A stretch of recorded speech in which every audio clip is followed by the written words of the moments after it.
Next topic start करते हैं बेटा, जिसमें मैंने आपको बताया था कि श्वसन गैसों का विनिमय कैसे होता है, और उसके बाद हमने किया था श्वसन गैसों का परिवहन कैसे होता है। परिवहन में मैंने आपको कल ये सिखाया था कि बेटा परिवहन के लिए हमने किसका यूज करना है, ब्लड का यूज करना है, और ब्लड में हम एक्चुअल में आरबीसी के अंदर हीमोग्लोबिन का यूज करते हैं, जिसके बारे में हमने सारा कुछ किया था। हीमोग्लोबिन से रिलेटेड जो हम परिसंचरण में सीखते हैं वो मैंने आपको यहाँ पर रिवाइज करा दिया था। ठीक है, अब हम पहली श्वसन गैस का परिवहन ले रहे हैं, वो है ऑक्सीजन का परिवहन। ठीक है, तो सबसे पहला टॉपिक हम इसके अंदर क्या कर रहे हैं, O2 का परिवहन। और अगेन याद करो ये परिवहन होगा कैसे, ये ट्रांसपोर्ट होगा कैसे O2 का बेटा, ब्लड के थ्रू। ब्लड में ऐसा क्या है, ब्लड के अंदर है आरबीसी, आरबीसी के अंदर कैसा क्या है, हीमोग्लोबिन, और हीमोग्लोबिन के कौन से भाग में O2 जाके जुड़ेगा, हीम भाग में। क्यों, हीम भाग के पास ऐसा क्या है, Fe2+, कौन से फॉर्म में, Fe2+ के फॉर्म में, फेरस आयन, फेरिक आयन नहीं, फेरस आयन Fe2+ के फॉर्म में, यहां पर जाके आपका O2 जुड़ता है। ठीक है, हाँ भाई, ये ग्राफ तो हम सीखेंगे कि एनसीईआरटी ने क्या बना रखा है। एक तो ये बात होगी कि O2 का परिवहन कैसे होता है। सबसे पहले हम ये सीखते हैं बेटा कि O2 को कहां से कहां पहुंचाना है हमको। देखो बेटा, ये ऐसा मान लेते हैं एटमॉस्फेयर है, ठीक है, वातावरण है, और हमको O2 को यहां से लेकर कहां पहुंचाना है, यहां से लेकर हमको पहुंचाना है इसको ऊतक तक, या कह लो कोशिकाओं तक, सेल तक। और एटमॉस्फेयर से ये जो आप पहुंचा रहे हो O2 को, उसके लिए आपने अंतः श्वसन करके O2 को कहां पहुंचा लिया है, लंग्स तक। तो ये हो गए लंग्स, और ये हो गया उसके अंदर कुपिका। तो आप लंग्स बोल लो या कुपिका बोल लो, लंग्स और कुपिका से ऑक्सीजन को पहुंचाना है ऊतक या कोशिका तक। इसके लिए आप किस चीज की मदद लेते हो, इसके लिए आप हेल्प लेते हो अपने ब्लड की, ट्रेन की, और ये जा रहा है ब्लड, ये है बीच में ट्रेन। ठीक है, ऐसा नहीं है कि आप ब्लड में बैठाओगे यहां पहुंच जाएगा, मतलब ब्लड में जाएगा, ब्लड में घूमते घूमते घूमते घूमते जब ऊतक आएगी तो वहां पे पहुंच जाएगा। ठीक है, क्यों बेटा, ब्लड के अंदर ऐसा क्या है, ब्लड के अंदर है आरबीसी। क्या है बेटा यहां पर, आरबीसी। ये हम बना लेते हैं एक आरबीसी। ठीक है, एक आरबीसी बना लिया। और बाहर क्या है, ब्लड का प्लाज्मा, बाहर क्या है, ब्लड का प्लाज्मा। ठीक है, बाहर प्लाज्मा हो गया। अब करते हैं कि ऑक्सीजन, आपने सबसे पहले अंतः श्वसन करके ऑक्सीजन को कहां पहुंचा लिया है, लंग्स में या कुपिका में। अब आप इसको ब्लड में बैठाओ, सारे के सारे ऑक्सीजन को पहले आप ब्लड में तो भेजो, ब्लड में भेज दिया, ट्रेन के अंदर बिठा दिया। ठीक है, ट्रेन के अंदर जब आपने इस ब्लड को बिठाया,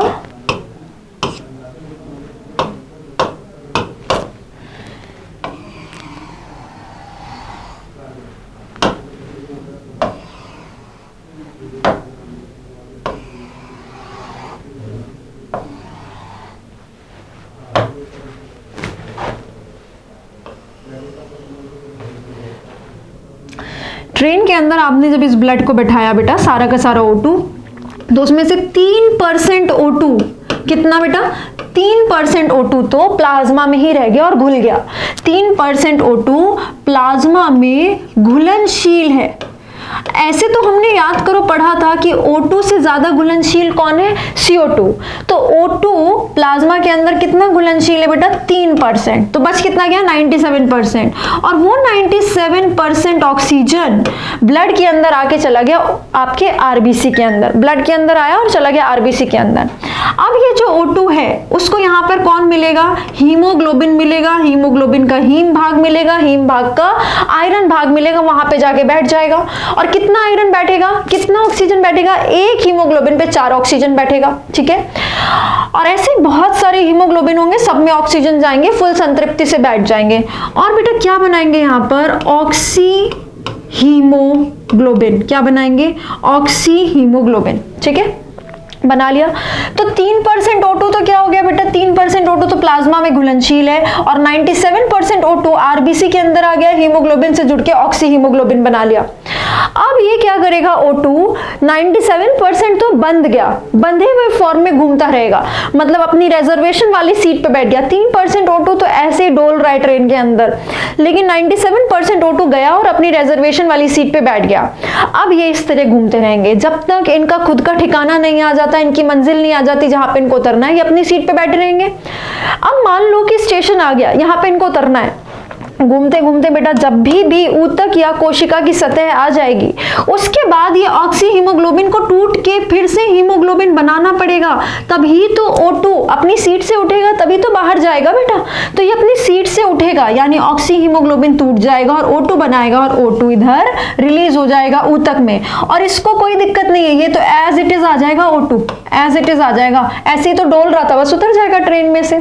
तो ये जो घुलनशील है वो ट्रेन में से उतर जाएगा और ऊतक के पास चला जाएगा, और जो अपनी सीट पे बैठा था वो ऊतक की सतह पे क्या करेगा, ऊतक की सतह पे ऑक्सी हीमोग्लोबिन टूटेगा और ये O2 फिर रिलीज होगा ऊतक के अंदर। ठीक है, अब इन्हीं को आप अच्छे अच्छे नाम दे दो। क्या नाम दोगे, जैसे देखो लंग्स की सतह पर O2 और हीमोग्लोबिन का बंधन हुआ और ऑक्सी हीमोग्लोबिन का संश्लेषण हुआ। कहां पर, ऊतक की कुपिका की सतह पर, लंग्स की सतह पर। तो लंग्स की सतह पर ऑक्सी हीमोग्लोबिन का बंधन होता है, एसोसिएशन ऑफ ऑक्सी हीमोग्लोबिन, यानी कि संश्लेषण होता है ऑक्सी हीमोग्लोबिन का, संश्लेषण। ठीक है, और इस वाली सतह पे यहां पे क्या होता है, ऑक्सी हीमोग्लोबिन को टूटना पड़ता है, तभी तो ऑक्सीजन रिलीज होगा, तो उधर जाएगा। तो ऊतक या कोशिका की सतह पर ऑक्सी हीमोग्लोबिन का विखंडन होता है, ऑक्सी हीमोग्लोबिन का विखंडन होगा कहां पर, ऊतक या कोशिका की सतह पर। ठीक है बेटा, लंग्स में एकदम से तुमने बहुत ज्यादा एयर ली है, तो यहाँ पर क्या होता है, लंग्स की सतह पर PO2 का आंशिक दाब ज्यादा होता है, इसीलिए तो ये ब्लड में जाता है। लंग्स में बहुत ज्यादा है, कुपिका में बहुत ज्यादा O2 है। कितना O2 है ये देखो, अभी तो तुमने किया, कुपिका के अंदर 104 है और ब्लड के अंदर जो ब्लड आ रहा है उसमें सिर्फ 40 है, तो इधर चला जाएगा ब्लड, ऑक्सीजन कुपिका में से निकल के कहाँ चला जाएगा, ब्लड में। तो PO2 हाई होता है, और ऊतक के अंदर PO2 यानी O2 का आंशिक दाब कम होता है, इसीलिए तो हम उधर ऑक्सीजन भेज रहे हैं यहां से। ठीक है, तो लंग्स की सतह पर PO2 ज्यादा होता है और ऊतक की सतह पर PO2 कम रहता है। और भी चीजें इसमें करनी होती है, वो हम एक टेबल में बाद में करेंगे। अब देखो हुआ क्या, हमने एक ग्राफ समझना है। ये इस ग्राफ में हम क्या दिखाते हैं, ऑक्सीजन का पार्शियल प्रेशर दिखाते हैं एक्स एक्सिस पे, डायरेक्ट क्वेश्चन है ये। एक्स एक्सिस पे क्या होगा, ऑक्सीजन का आंशिक दाब, ऑक्सीजन का विशेष दाब, जो कि हम किस में लिखते हैं, ऑफ कोर्स mmHg में सारे दाब लिखते हैं। और बेटा वाई एक्सिस की तरफ क्या रखा है, वाई एक्सिस की तरफ रखा है percentage saturation of haemoglobin with oxygen, मतलब हीमोग्लोबिन की ऑक्सीजन से परसेंटेज संतृप्ति। हीमोग्लोबिन को H भी लिख रहे हैं, ऑक्सीजन को O2 लिख रहे हैं। हीमोग्लोबिन की ऑक्सीजन से परसेंट में कितनी संतृप्ति हुई है वो लिख रहे हैं। संतृप्ति मतलब बुक हो जाना पूरा का पूरा, सैचुरेट हुआ कि नहीं हुआ। ठीक है, तो वाई एक्सिस पे हम दिखाते हैं हीमोग्लोबिन की ऑक्सीजन से परसेंटेज संतृप्ति। ध्यान देना उल्टा ना लिखा हो, ऑक्सीजन की हीमोग्लोबिन से संतृप्ति नहीं, ऑक्सीजन को हीमोग्लोबिन थोड़े खत्म कर रहा है। हीमोग्लोबिन एक लिमिटेड आपके ब्लड में, उसमें कितना ऑक्सीजन जाके उसको सैचुरेट कर सकता है, तो हम हीमोग्लोबिन की संतृप्ति निकालते हैं किससे, ऑक्सीजन से, कि हीमोग्लोबिन 50% संतृप्त हो गया, कि 100%, कि 25%, कि 75%, क्योंकि हीमोग्लोबिन तो फिक्स है। अब उस हीमोग्लोबिन में कितना ऑक्सीजन आया, तो हीमोग्लोबिन की ऑक्सीजन से संतृप्ति निकालते हैं, ना कि ऑक्सीजन की हीमोग्लोबिन से संतृप्ति निकालते हैं। ठीक है, चलो ऐसा कर दिया।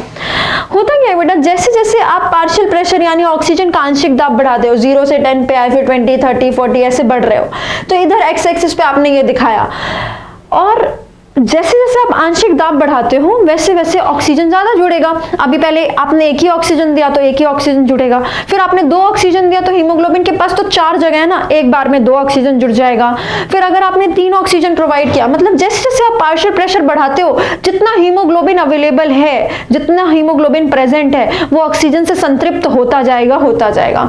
तो होगा क्या, जैसे जैसे आप ये बढ़ाओगे वैसे वैसे सैचुरेशन यानी संतृप्ति भी बढ़ती जाएगी और बढ़ते बढ़ते ऐसा कर्व मिल जाएगा आपको, ऐसा ग्राफ मिल जाएगा, ठीक है। लेकिन एक समय आएगा जब पूरा 100% संतृप्ति हो जाएगी किसकी, ऑक्सीजन की। अब चाहे मर्जी तुम जितना भी पार्शियल प्रेशर बढ़ाते रहो, बार बार तुमको ऐसे स्ट्रेट ग्राफ ही मिलेगा, बार बार तुमको स्ट्रेट ग्राफ मिलेगा। देखो पार्शियल प्रेशर इतना है तो भी 100%, पार्शियल प्रेशर इतना बढ़ा दो तो भी 100%, फिर पार्शियल प्रेशर और बढ़ा दो तो भी 100%। तो अब तुम चाहे जितना इसको बढ़ाते रहो पार्शियल प्रेशर को, अब हीमोग्लोबिन 100% सैचुरेट हो गया तो तुमको सीधा ग्राफ मिलने लग जाएगा, ये सैचुरेशन पॉइंट आ जाएगा, ठीक है। इसी ग्राफ को हम थोड़ा सा और डिटेल में पढ़ते हैं, ये ग्राफ से क्वेश्चंस पूछे जाते हैं हमको, ठीक है। हमको पढ़ना है oxygen haemoglobin dissociation curve, oxygen haemoglobin dissociation curve, यानी ऑक्सीजन और हीमोग्लोबिन को तोड़ने का जो कर्व मिलेगा हमको, विखंडन का जो कर्व मिलेगा, इसका नाम भी ऐसा क्यों रखा है वो भी अभी करते हैं। देखो सबसे पहले हमने क्या करना है, एक ग्राफ बनाना है जिसमें इधर एक्स एक्सिस हो गया, इधर वाई एक्सिस हो गया। एक्स एक्सिस पे क्या दिखाया है हमने बेटा, एक्स एक्सिस पे दिखाया है PO2 यानी O2 का आंशिक दाब विशेष दाब, किसमें, ऑफ कोर्स किसमें हम इसको कैच करते हैं, किसमें मेजर करते हैं, mmHg में। और हमने y एक्सिस पे क्या दिखाया है, हीमोग्लोबिन की, ऑक्सीजन की नहीं, हीमोग्लोबिन की, किससे, ऑक्सीजन से, क्या, परसेंटेज संतृप्ति, परसेंटेज संतृप्ति, ये हमने दिखाई है y एक्सिस पे, और PO2 हमने दिखाया है x एक्सिस पे। हमने इसका ग्राफ जब बनाया तो हमने देखा कि जैसे जैसे O2 बढ़ा रहे हैं, PO2 यानी O2 का आंशिक दाब बढ़ा रहे हैं, वैसे वैसे संतृप्ति भी बढ़ रही है, और ऐसा कुछ ग्राफ मिला है। पर एक समय के बाद ये लाइन सीधी हो जाएगी क्योंकि उस समय 100% सैचुरेशन आ जाएगी। अब चाहे तुम जितना भी पार्शियल प्रेशर बढ़ाते रहो तुमको ये लाइन सीधी मिलेगी, मतलब बार बार संतृप्ति सेम ही है, ठीक है। क्योंकि बेटा देखो एक हीमोग्लोबिन है, मान लो एक हीमोग्लोबिन में 4 आयरन है तो 4 ऑक्सीजन जुड़ सकता है। तो तुमने क्या किया, एक बार तो 1 ऑक्सीजन डाला तो तुम्हें एक बारी ये बंधा हुआ 25% संतृप्ति मिलेगी। उसी टाइम पर 2 ऑक्सीजन डाल दो तो संतृप्ति बढ़ के 50% हो जाएगी। उसी टाइम पर 3 ऑक्सीजन डाल दो तो संतृप्ति बढ़ के 75% हो जाएगी। उसी टाइम पे और ऑक्सीजन डाल दो, मतलब जैसे जैसे पार्शियल प्रेशर ऑफ ऑक्सीजन बढ़ाओगे, ऑक्सीजन का आंशिक दाब बढ़ाओगे, परसेंटेज संतृप्ति बढ़ती जाएगी।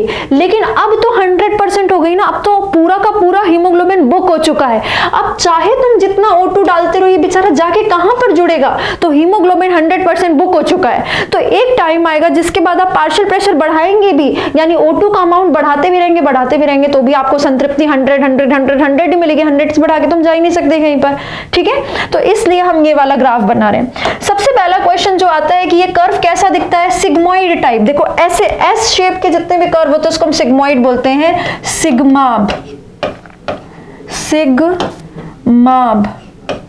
वक्र, सिग्माब कर्व मिलता है। सिग्माब का मतलब होता है एस आकार का, एस आकार की चीजों को सिग्माब बोलते हैं यानी सिग्मोइड बोलते हैं। तो सबसे पहले ये ऑक्सीजन हीमोग्लोबिन का जो डिसोसिएशन कर्व है वो आपको कैसा मिलता है, सिग्माब शेप का, एस शेप का, इसलिए आप इसे सिग्माब कर्व कहते हैं।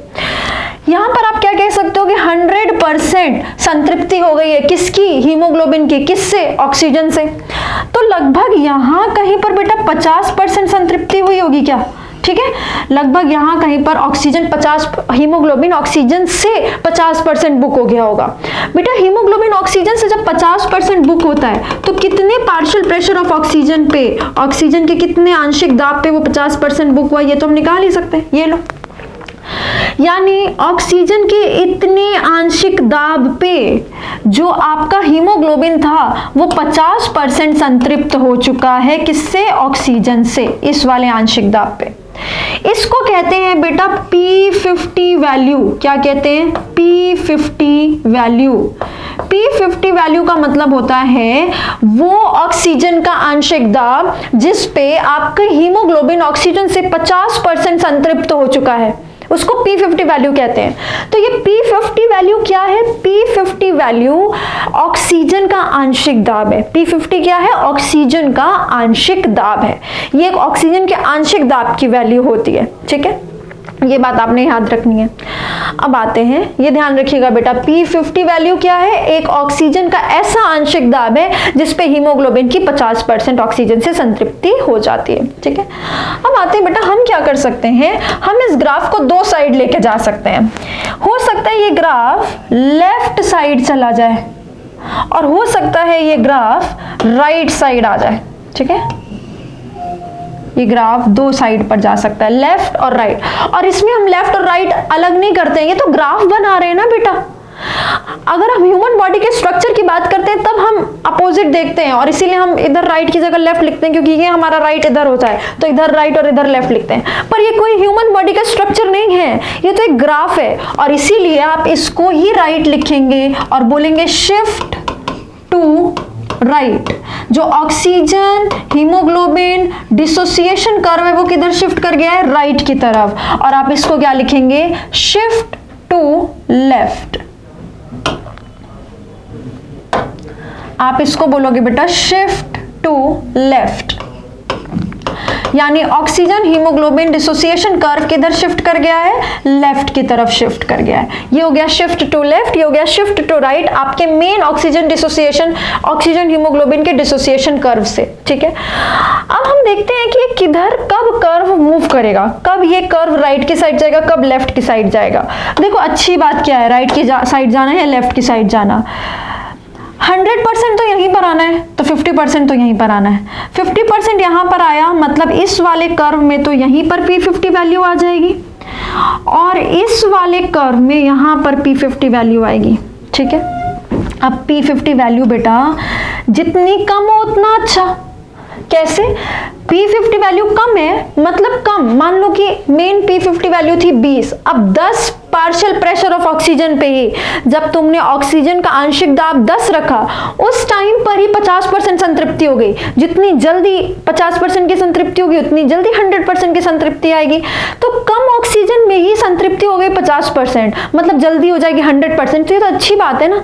ये कब होगा? जब खूब ऑक्सीजन अवेलेबल होगा। जैसे आपके लंग्स में बहुत सारा ऑक्सीजन एकदम से आप इनहेल कर रहे हो, अंतःश्वसन करके बहुत सारा ऑक्सीजन पहुंचा रहे हो, तो ऑक्सीजन का आंशिक दाब यहाँ पर बहुत ज्यादा है, 104 आपके एल्वेओलाई में आंशिक दाब होता है, और इसीलिए फटाफट से हीमोग्लोबिन से जुड़ के उसको 50% संतृप्त करके 100% संतृप्त करके काम खत्म कर देता है, ठीक है। लेकिन बेटा ये वाली P50 वैल्यू बहुत लेट आ रही है, मतलब 20 की जगह 30 पे जाना पड़ेगा, 40 पे जाना पड़ेगा, तब जाके ये क्या होगा? 50% संतृप्ति होगी। मतलब ऑक्सीजन का आंशिक दाब बहुत कम होने की वजह से बहुत लेट से उतना ऑक्सीजन मिल रहा है जिससे 50% की संतृप्ति होगी। ऑक्सीजन का आंशिक दाब जहां पर कम होगा, जैसे आपके ऊतक में ऑक्सीजन कम है, इसीलिए तो हमको ऑक्सीजन उधर भेजना पड़ रहा है सांस लेके। तो ऊतक में ऑक्सीजन कम है, तो ऊतक में से ऑक्सीजन निकल के फटाफट से हीमोग्लोबिन से नहीं जुड़ पाएगा, उसको बहुत टाइम लगेगा 50% संतृप्ति करने में हीमोग्लोबिन की, ठीक है। तो जहां पर आंशिक दाब कम होता है वहां पर हीमोग्लोबिन से ऑक्सीजन जुड़ता नहीं है, टूट जाता है। जहां पर आंशिक दाब ज्यादा होता है वहां पर ऑक्सीजन हीमोग्लोबिन से जुड़ जाता है। ये सब जो मैं आपको बोल रही हूँ उसको थोड़ा सा हम लिख के आराम से समझते हैं। देखो हम क्या कर रहे हैं, एक तरफ हम लिख लेते हैं शिफ्ट टू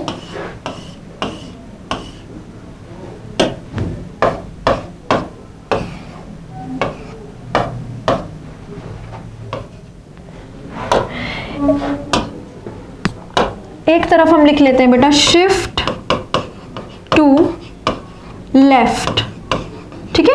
उधर वाला पहले लिख लिया, लेफ्ट वाला, और एक तरफ लिख लेते हैं शिफ्ट टू राइट, राइट वाली साइड का लिख लिया, ठीक है। और ऐसे टेबल बना लेते हैं। देखो एक एक करके करो। इस ग्राफ के हिसाब से शिफ्ट टू लेफ्ट कब होगा? जब शिफ्ट टू लेफ्ट होगा तो P50 वैल्यू कम हो जाएगी, जितनी थी बेटा उससे कम हो जाएगी। तो शिफ्ट टू लेफ्ट में P50 वैल्यू कम हो जाती है। शिफ्ट टू राइट में देखो P50 वैल्यू जितनी थी उससे बढ़ जाती है। तो शिफ्ट टू राइट में P50 वैल्यू बढ़ जाएगी। P50 वैल्यू कम है मतलब कम पार्शियल प्रेशर ऑफ ऑक्सीजन पे 50% संतृप्ति होगी, तो अच्छी बात है ना। ऐसा कहां पर होगा? जहां पर बहुत सारा ऑक्सीजन अवेलेबल है। मतलब शिफ्ट टू लेफ्ट किसकी सतह पे होगा? फुफ्फुस की सतह पर होगा, जहां पर आपने अंतर श्वसन से जस्ट बहुत सारी ऑक्सीजन पहुंचाई है, यानी कि कुपिका, फुफ्फुस या कुपिका की सतह पर क्या होगा? शिफ्ट टू लेफ्ट हो जाएगा इस कर्व का। इस ग्राफ का फुफ्फुस या कुपिका की सतह पर शिफ्ट किधर हो जाएगा? लेफ्ट की साइड पर हो जाएगा। और ऐसा कब होगा? जब P50 वैल्यू ज्यादा हो जाए, मतलब बहुत सारा ऑक्सीजन चाहिए, तब जाके 50% संतृप्ति होगी, मतलब वहां पे ऑक्सीजन की बहुत कमी है। ऐसा कहां पे होता है? ऊतक की सतह पे। तो शिफ्ट टू राइट किधर होगा बेटा? ऊतक या फिर कोशिका की सतह पर। ऊतक या कोशिका की सतह पर क्या होगा? शिफ्ट टू राइट हो जाएगा। इधर P50 वैल्यू कम, इधर P50 वैल्यू ज्यादा। ये किस शिफ्ट टू लेफ्ट किधर होगा? फुफ्फुस या कुपिका की सतह पर। राइट किधर होगा? ऊतक या कोशिका की सतह पर। अब देखो फुफ्फुस या कुपिका की सतह पर partial pressure of oxygen, oxygen का आंशिक दाब तो खूब ज्यादा है, जस्ट आपने सांस ली है, पर यहां पर CO2 का आंशिक दाब कम है, ठीक है। H+ की सांद्रता कम है, ठीक है, और यहां पर तापमान भी कम है। इतनी चीजें कम याद करनी है, एक ज्यादा याद कर लो, बाकी सबको कम कर दो, ठीक। क्योंकि ऊतक की सतह पर PO2 तो जरूर कम होता है, पर ऊतक की सतह पर सब चीज उल्टा कर दो, इससे PCO2 ज्यादा होता है। ऊतक में ही ना बेटा ग्लाइकोलिसिस हो रहा है, यानी कोशिकीय श्वसन हो रहा है, जिसकी वजह से वहां पे CO2 बन रहा है ATP बनाते वक्त, तो PCO2 ऊतक में ज्यादा होगा बेटा। उसी में H+ की सांद्रता भी बढ़ जाती है ऊतक की साइड पर, तो ऊतक की साइड H+ की सांद्रता ज्यादा होगी, और वहां ऊतक में इतने सारे उपापचयी रिएक्शंस हो रहे हैं, जिसकी वजह से वहां पे हीट रिलीज होता है, तो तापमान भी कहां पर ज्यादा होगा? ऊतक की सतह पर। तो ऊतक की सतह पर तापमान ज्यादा होगा, ठीक है। तो ऊतक में सब कुछ उल्टा कर दो, PO2 कम, PCO2 ज्यादा, H+ की सांद्रता ज्यादा। सांद्रता को ऐसे ब्रैकेट में लिखते हैं, ऐसे जब हम ब्रैकेट बनाते हैं मतलब हम सांद्रता की बात कर रहे हैं। H+ की सांद्रता ज्यादा, तापमान ज्यादा, ठीक है।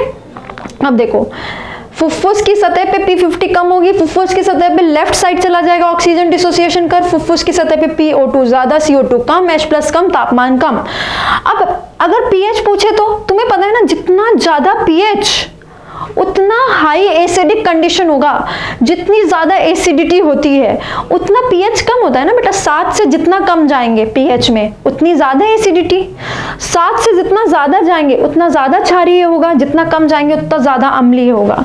तो H+ जितना कम उतना ज्यादा क्षारीय होगा, क्योंकि जितना H+ होता है उतना ज्यादा अम्लीय होता है। तो H+ ज्यादा मतलब बहुत अम्लीय है। अगर अम्लीय ज्यादा है तो pH तो कम की तरफ आएगी ना, 7 से कम कम कम चलती जाएगी। तो H+ ज्यादा यानी कि pH कम। अलग से याद नहीं करना है, उल्टा कर देना है बस। H+ कम मतलब अम्लीय बहुत कम है, मतलब क्षारीय ज्यादा है। अगर क्षारीय ज्यादा है तो 7 से ज्यादा की तरफ ना pH आएगी, तो यहां पर pH ज्यादा हो जाएगी। H+ याद रखो और pH उल्टा कर दो, तो PO2 ज्यादा। क्लास में सब याद कर लो, इतनी बार बोलने का यही मतलब है कि आपको क्लास में लर्न हो जाना चाहिए। ये मैं बार बार अपने रिवीजन के लिए नहीं बोल रही हूँ, आपके याद करने के लिए बोल रही हूँ, ठीक है। तो PO2 ज्यादा, CO2 कम, H+ कम, तापमान कम, और क्योंकि H+ कम है इसलिए pH ज्यादा। ऊतक की सतह पर उल्टा कर दो, ऊतक में O2 नहीं होता तो O2 कम, सब कुछ उल्टा कर दो। CO2 ज्यादा, H+ ज्यादा, तापमान ज्यादा, और क्योंकि H+ ज्यादा है इसलिए pH कम, ठीक है बेटा। जितने भी ऊतक में उपापचयी क्रियाएं होती है ना, उसकी वजह से एक और मॉलिक्यूल बनता है ऊतक में, जिसको कहते हैं BPG। इसकी फुल फॉर्म होती है बिस मतलब टू डाई। आप केमिस्ट्री के ये उसमें करते हो, नॉमेनक्लेचर में करते हो, बिस मतलब 2 डाई। बिस फॉस्फो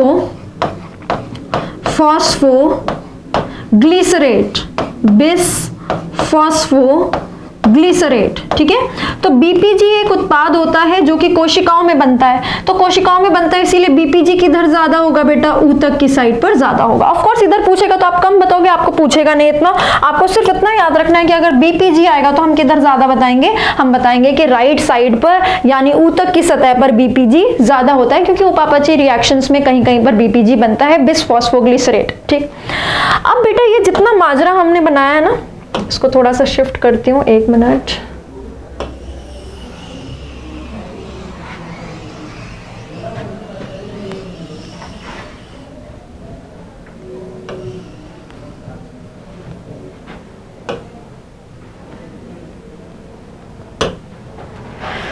देखिए ये जितना तामझाम आपने किया है ना लेफ्ट साइड वाला, इसको कहते हैं हाल्डेन प्रभाव, इसको कहते हैं हाल्डेन प्रभाव, ठीक है। और ये ऊतक की साइड पर जितना तामझाम आपने किया है ना शिफ्ट टू राइट, इसको कहते हैं बोहर प्रभाव, बोहर प्रभाव। तो ऊतक की साइड पे कौन सा प्रभाव लगता है, बोहर प्रभाव, और फुफ्फुस की साइड पर कौन सा प्रभाव लगता है, हाल्डेन प्रभाव। एक तो ये याद रखना है। अब देखो जहां पर बेटा O2 ज्यादा है वहां पर क्या करोगे, फुफ्फुस की सतह पर क्या करोगे, जो हम इस स्लाइड में सीख रहे थे। देखो फुफ्फुस की सतह पर हम ऑक्सी हीमोग्लोबिन का बंधन करना पड़ेगा, है ना, और कुपिका की सतह पर, कोशिका की सतह पर हमें ऑक्सी हीमोग्लोबिन का तोड़ना पड़ेगा। तो फुफ्फुस की सतह पर क्या होगा, ऑक्सी हीमोग्लोबिन का बंधन होगा, ठीक है, और कुपिका कोशिका की सतह पर ऑक्सी हीमोग्लोबिन का विखंडन होगा, ऑक्सी हीमोग्लोबिन का विखंडन होगा, ठीक है, डिसोसिएशन हो जाएगा। तो आप ये कॉमन सेंस से भी याद रख सकते हो, इतना कुछ इसमें टफ नहीं है कि ऑफ कोर्स बेटा हमने ऑक्सीजन को जस्ट सांस ली तो हम इस वाली सतह पे तो उसको ट्रेन में बैठा के रिजर्वेशन की सीट पे बैठा के ऑक्सी हीमोग्लोबिन बना देंगे ना, उससे बांध के सीट ब्लड बेल्ट बांध लिया, अब इन दोनों का बंधन हो गया, हम इसको क्या बोलेंगे, ऑक्सी हीमोग्लोबिन। लेकिन जब ऊतक की सतह आएगी तो इसको सीट से उठना पड़ेगा और बाहर जाना पड़ेगा ऊतक में, तब आपको ऑक्सी हीमोग्लोबिन को तोड़ना पड़ेगा ताकि हीमोग्लोबिन अपना ब्लड में रह जाए, सीट अपनी ट्रेन में रह जाए, और सीट पे जो पैसेंजर बैठा था ऑक्सीजन वो उतर के चला जाए। तो ऑक्सी हीमोग्लोबिन का विखंडन कहां करोगे, ऊतक की सतह पे करोगे। ये कॉमन सेंस से आपको याद रह सकता है। ठीक उल्टा कर दो कार्बन डाइऑक्साइड के लिए, ठीक उल्टा कर दो किसके लिए, कार्बन डाइऑक्साइड के लिए। कार्बन डाइऑक्साइड को ब्लड में कहां बैठना है, ऊतक की सतह पर। तो जब ब्लड में बैठेगा तो अपनी सीट पे जाके बैठेगा हीमोग्लोबिन के साथ, कहां पर, ग्लोबिन भाग में, ग्लोबिन भाग के एन सिरे पर जाकर बैठ जाएगा, ठीक है। तो वहां पर जब वो बैठेगा तो वहां पे उसका बंधन होगा ऊतक में, और जब लंग्स के पास आ जाएगा, लंग्स के पास आ जाएगा तो इसको बाहर निकालना है निश्वसन से, तो इसको सीट से उठाना पड़ेगा। मतलब ठीक उल्टा काम हम किस में कर देते हैं बेटा, कार्बन डाइऑक्साइड में। देखो कार्बन डाइऑक्साइड को कहां से कहां पहुंचाना है आपको, कार्बन डाइऑक्साइड बेटा भरा हुआ है कहां पर, ऊतक की सतह पर, यानी कि कोशिका में बहुत सारा कार्बन डाइऑक्साइड है। इसको हमें कहां पहुंचाना है, इसको हमें पहुंचाना है फुफ्फुस तक, ताकि हम निश्वसन से इसको बाहर निकाल दें, यानी कि कुपिका की सतह पर पहुंचाना है ताकि हम निश्वसन से इसको वातावरण में बाहर निकाल दें, ठीक है। अब उसके लिए तुमको क्या फिर से किसकी मदद लेनी है, तुमको फिर से मदद लेनी है बेटा ब्लड की। ये बीच में क्या है, ब्लड, ब्लड की मदद लेनी है। क्यों, ब्लड में ऐसा क्या है, ब्लड के अंदर बेटा आरबीसी है, क्या है, आरबीसी। अब यहां पर जितना CO2 है ना, यहां पर जितना CO2 है ये सारा का सारा पहले ट्रेन में जाएगा, सारा का सारा ट्रेन में जाएगा, उसमें से थोड़ा तो बेटा यहीं पर रह जाएगा और बाकी अंदर चला जाएगा। और अंदर भी दो तरह से ये काम करते हैं, ये मैं भी आपको सिखाऊंगी। अभी हम ये वाला पार्ट सारा करेंगे, ठीक है। उसमें से कुछ CO2 क्या करता है, हीमोग्लोबिन के साथ बंध जाता है, यानी ट्रेन में बैठता है, आरबीसी के अंदर जाता है अपनी सीट के पास, हीमोग्लोबिन के ग्लोबिन भाग के एन सिरे से जुड़कर बनाता है बेटा कार्बामीनो, कार्बामीनो कार्बोक्सी नहीं बोलते इसको, क्या बोलते हैं? Carbamino haemoglobin. तो आपको कार्बामिनो हीमोग्लोबिन कहां पर बनाने की जरूरत है? ऊतक की या सेल की सतह पे। और इस कार्बामिनो हीमोग्लोबिन को जो सीट पे आपने बैठा दिया है, जब फुफ्फुस की सतह आ जाएगी तो आपको तोड़ना पड़ेगा ताकि CO2 रिलीज हो जाए और निकल के फुफ्फुस में चला जाए। यानी कार्बामिनो हीमोग्लोबिन का बंधन कहां होगा? कार्बामिनो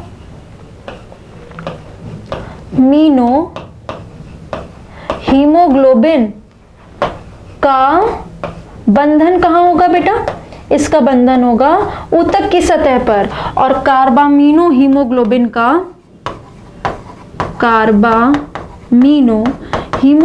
का विखंडन कहां होगा? उल्टा कर दो, जब फुफ्फुस की सतह आ जाएगी तब तुम्हें इसका विखंडन करके कार्बन डाइऑक्साइड को फुफ्फुस से बाहर, फुफ्फुस में कुपिका में ऑक्सीजन ब्लड में से निकाल के कुपिका के अंदर पहुंचाना होगा। उसके लिए तुमको कार्बामिनो हीमोग्लोबिन को तोड़ना पड़ेगा ताकि हीमोग्लोबिन ब्लड में रह जाए और कार्बन डाइऑक्साइड निकल के फुफ्फुस के अंदर आ जाए। ठीक है, अभी तक ये टेबल खत्म नहीं हुई है, मैं सारा क्रंच आपको एक टेबल में दे रही हूँ। शिफ्ट टू राइट, लेफ्ट, कौन से प्रभाव का नाम है, P50 वैल्यू के साथ क्या होगा, किधर कौन सी चीजें ज्यादा कौन सी कम होंगी, ऑक्सी हीमोग्लोबिन कार्बामिनो हीमोग्लोबिन किधर जुड़ेंगे किधर टूटेंगे। इसके अलावा भी कुछ चीजें एक दो और ऐड करनी है इसमें, जो अभी ये कार्बन डाइऑक्साइड का जब हम पूरा का पूरा ये वाला पार्ट कंप्लीट कर लेंगे तो मैं आपको सिखाऊंगी। ठीक है, अब देखो आप इसका फटाफट से एक बार स्क्रीनशॉट ले लो। यहाँ पे खत्म होता है आपका ऑक्सीजन हीमोग्लोबिन का डिसोसिएशन वक्र, जिसमें हमने ये वाला ग्राफ सीखा और इन दोनों लेफ्ट और साइड राइट जाने के सारे प्रोसेस सीखे। उसके बाद मैं आपको फिर से सब बताऊंगी कि कार्बन डाइऑक्साइड का ट्रांसपोर्ट कैसे होता है। ऑक्सीजन का ट्रांसपोर्ट बहुत इजी है। ऑक्सीजन लंग्स में से जाएगा ट्रेन में, 3% घुल जाएगा, ऊतक में निकल जाएगा।